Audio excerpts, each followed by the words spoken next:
जन्म से ही अपाहिज बच्ची गौसे आजम के एक हुक्म से खड़ी हो गई। कैसे, चलिए जानते हैं। हजरत गौसे पाक का एक मुरीद था जिसकी एक बेटी पैदा हुई जो जन्म से ही अपाहिज थी। उसके हाथ पैर कुछ काम के न थे, जहाँ उसे रखा जाता वहीं पड़ी रहती। कुछ समय यूं ही बीत गया। एक दिन उसकी बीवी ने कहा, आपके पीर साहब बड़े पहुँचे हुए वली हैं, ऐसा करें कि उन्हें अपने घर खाने पर बुला लीजिए, इसी बहाने हम अपनी बेटी के लिए दुआ करवा लेंगे। मुझे पूरा यकीन है कि अल्लाह ताला उनकी दुआ जरूर कबूल करेगा। ये बात शौहर को भी पसंद आई। उसने कहा, ठीक है, मैं कल उनको को दावत के लिए बुलाऊंगा। इधर मियाँ बीवी घर में बैठकर ये बातें कर रहे थे और उधर 15 मील दूर बगदाद शरीफ में हजरत गौसे पाक रहमतुल्लाह अलैह ये सारी बातें सुन रहे थे। अगले दिन वह मुरीद बगदाद शरीफ की तरफ रवाना हुआ और सफर करके गौस पाक रहमतुल्लाह अलैह की खिदमत में हाजिर हुआ। उसने अर्ज किया, हुजूर, मैं आपको दावत देने के लिए आया हूँ, आप हमारे घर तशरीफ लाएं। यह सुनकर गौस पाक ने अपना सर झुका लिया और थोड़ी देर खामोश रहे। फिर कुछ देर बाद फरमाया, ठीक है, मैं कल आ जाऊंगा, तुम जाकर तैयारी करो। मुरीद खुशी खुशी घर लौटा और अपनी बीवी से सारी बात बता दी। फिर मियाँ बीवी दोनों मिलके अच्छी अच्छी गीजा तैयार करने लगे। अगले दिन हजरत गौस पाक अपने कुछ मुरीदों के साथ उनके घर तशरीफ ले आए। घर पहुंचकर गौस पाक ने मुरीद से कहा, जो तुमने हमारे लिए तैयार किया है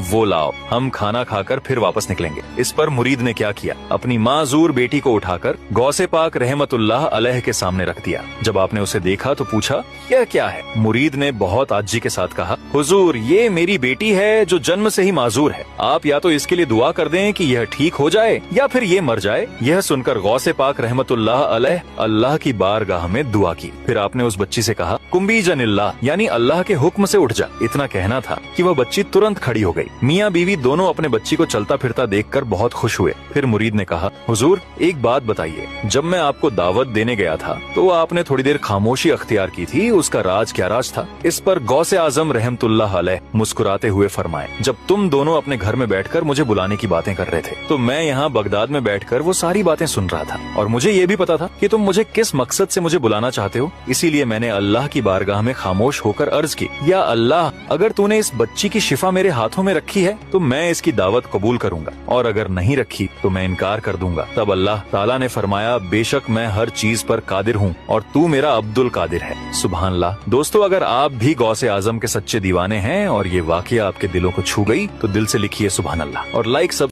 जिन जिन लोगों ने मेरे YouTube चैनल कहानियों का सफर को सब्सक्राइब किया है, मेरे पीर और मेरे गौसे पाक उन सभी पर अपनी रहमत करें।